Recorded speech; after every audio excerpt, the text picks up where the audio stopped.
Saboteur la Grande Aventure est un jeu de plateau gigamique, cousin du célèbre jeu de cartes Saboteur, les mineurs contre-attaquent.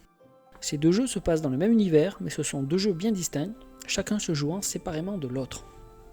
Saboteur la Grande Aventure est un jeu semi-coopératif dans lequel le but, au bout de plusieurs manches, est d'être le joueur ayant le plus de points de victoire. Chaque joueur va recevoir un rôle officiel, il sera dans l'équipe bleue ou dans l'équipe jaune, et il recevra aussi un rôle caché. On pourra être un nain loyal partageant nos trésors avec notre camp, on pourra être un traître qui travaille avec l'équipe d'en face, ou alors un égoïste qui ne partage rien et qui garde tout ce qu'il trouve juste pour lui.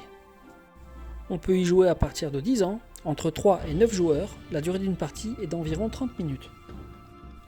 Dans la boîte, vous trouverez une règle du jeu, un plateau de jeu, des points de victoire, des tuiles de rôle officielles, des jetons nains avec socle à l'effigie de vos personnages, les cartes de rôle cachées, les jetons forêt et le jeton dragon, les 2 cartes de départ, 4 cartes mines dont une mine d'argent, une mine d'or, une mine de diamant et la mine du dragon. Vous trouverez aussi les cartes trésors, les cartes actions et toutes les cartes chemin. Pour jouer, c'est facile. Placez le plateau de jeu au centre de la table et posez les 2 cartes de départ sur le plateau. Posez les cartes mines face cachée sur leurs 4 emplacements. Posez sur le bord du plateau autant de cartes trésors que le nombre de joueurs. Ensuite, donnez une carte nain face cachée à chaque joueur. Puis finissez par mélanger les cartes actions avec les cartes chemin, faites une pioche et c'est parti, vous pouvez jouer. Pour jouer, c'est facile, c'est en 3 étapes. Étape 1, soit vous jouez une carte, soit vous défaussez une ou 2 cartes. Étape 2, vous déplacez votre nain. Étape 3, vous piochez des cartes pour refaire votre main, sachant que le nombre de cartes en main change selon le nombre de joueurs. Votre but va être de progresser sur le plateau de jeu vers les mines, en posant des cartes chemin tout en contournant les obstacles posés par les autres joueurs, ou en les supprimant du chemin.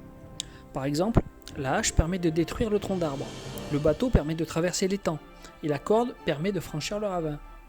Les cartes informations vous permettront d'avoir des informations normalement cachées, comme le vrai rôle des autres joueurs ou le contenu des mines. Vous pourrez aussi jouer les cartes événements qui vous aideront à ralentir l'équipe adverse, avec le troll, le piège et l'orage qui permettent de bloquer des chemins, de faire perdre des cartes et de retirer des cartes chemins déjà posées sur le plateau de jeu. Pour gagner des points de victoire, c'est facile.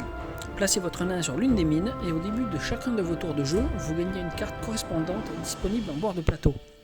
Si vous êtes sur la mine d'or, vous gagnez une carte or et les points de victoire qui vont avec, et idem pour les cartes argent et diamant.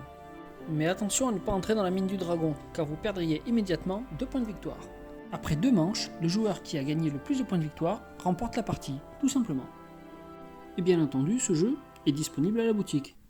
Maintenant que vous savez tout sur ce jeu, il ne vous reste plus qu'à passer à l'As du Roi, soit pour ce jeu, soit pour en découvrir d'autres, car on n'est jamais à l'abri de faire une belle découverte.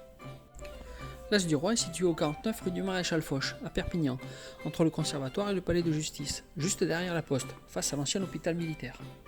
La boutique est ouverte du mardi au samedi, de 10h à midi et demi et de 14h à 19h. Allez, à bientôt. Ah au fait, j'ai failli oublier. Si jamais vous cherchez un endroit très sympa où jouer et découvrir des jeux de société sur Perpignan, vous devez absolument, mais alors absolument vous rendre à l'association ludique Easy Win Training Game. C'est juste derrière la boutique, au 25 rue de la Lanterne, à la maison des associations. Ils sont ouverts plusieurs fois par semaine et là-bas vous jouez à de nombreux jeux, ils ont des armoires pleines à craquer. Bon, vous verrez, franchement c'est pas mal, les adhérents de l'association sont déjà très nombreux, ils sont sympas, ils sont actifs et en plus ils sont ouverts aux nouveaux venus. Donc n'ayez pas peur de venir, franchement ça va bien se passer. Et attention, cerise sur le gâteau, si jamais vous arrivez à battre le boss final de l'association, l'incontournable Daniel Mezziani, alors peut-être, je dis bien peut-être, que dans sa grande mansuétude, il daignera vous pardonner votre offense et vous offrira un café. Mais ça reste à voir. La seule solution pour le savoir, c'est d'y aller. Bon allez, venez nous rejoindre, on vous attend. À bientôt, à très bientôt.